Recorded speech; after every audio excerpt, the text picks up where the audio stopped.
lecture bin. It's a great honor to be here today to share our work, exploring and utilizing pattern imbalance. My partners are Zhao Chenglong, Yuan Xing Chao, and Enai Bingbing.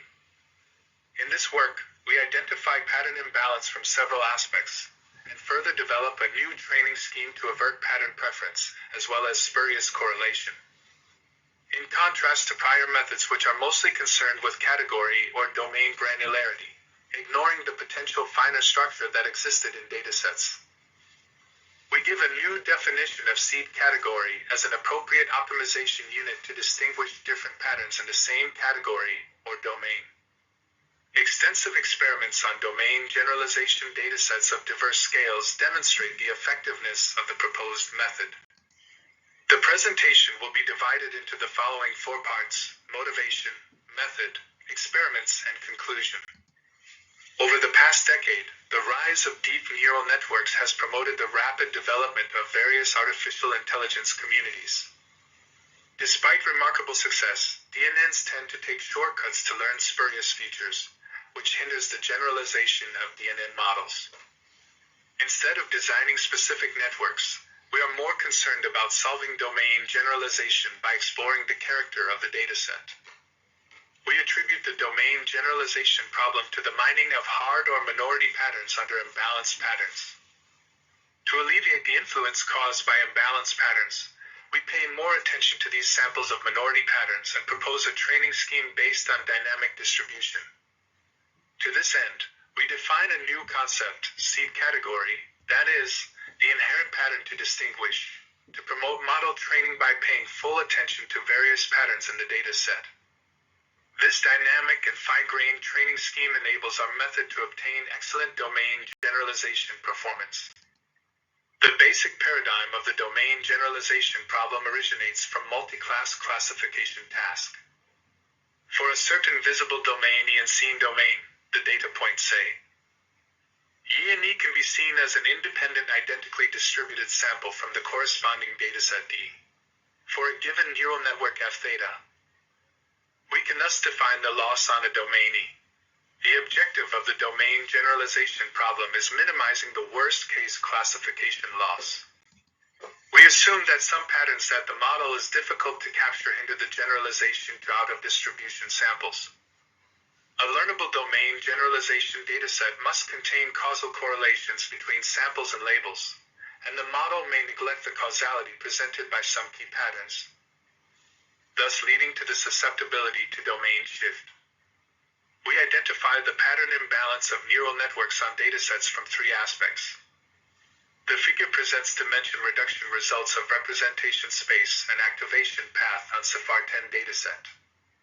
We can observe from the figure that pattern imbalance appears in the representation space and activation path, which indicates the widespread of this phenomenon. The data point color represents its classification loss. We define the concept of seed category to more intuitively reveal the phenomenon of pattern imbalance.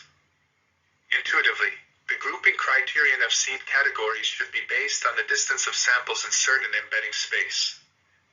We regard all samples and their adjacent relationships as a structure of a graph. In this way, we can give the definition of seed. We call that this sample is subordinate to the corresponding seed. We can then get the definition of seed category. In this way, the dataset can be divided into several seed categories. We consider that each seed category represents a pattern in the original dataset, so we can regard the seed category as the basic optimization unit of the algorithm. We further develop a dynamic distribution allocation algorithm based on seed category.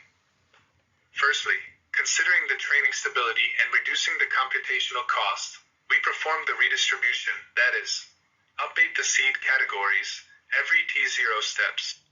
Specifically, we recalculate the seed categories according to representations or classification laws. Suppose the number of seed categories is C. During 2 rounds of redistribution, we will maintain a distribution weight vector Q initialized to all 1. Secondly, in each normal step, we randomly select a data batch from each seed category with batch size B. The merged batch CB samples collected from all seed categories is then sent to the model for evaluation to obtain the average classification loss of each seed category. The corresponding position of the distribution vector Q is then updated according to the exponent of classification loss of each seed category.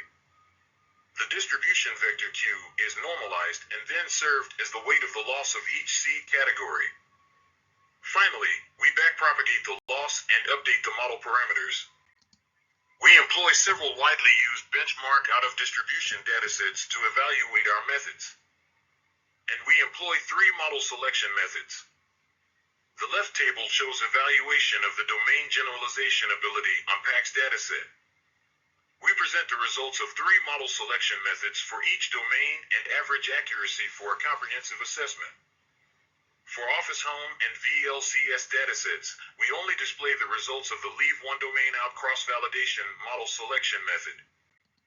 We further explore how different seed category calculation methods and the number of seed categories will affect domain generalization performance. We also investigate algorithm efficiency regarding training time and CUDA memory consumption. In this work, we identify pattern imbalance generally exists in classification tasks and give a new definition of seed category. And then we further develop a dynamic weight distribution training strategy based on seed category to facilitate out-of-distribution performance. Extensive experiments on several domain generalization datasets demonstrate the effectiveness of the proposed method. Thank you for listening.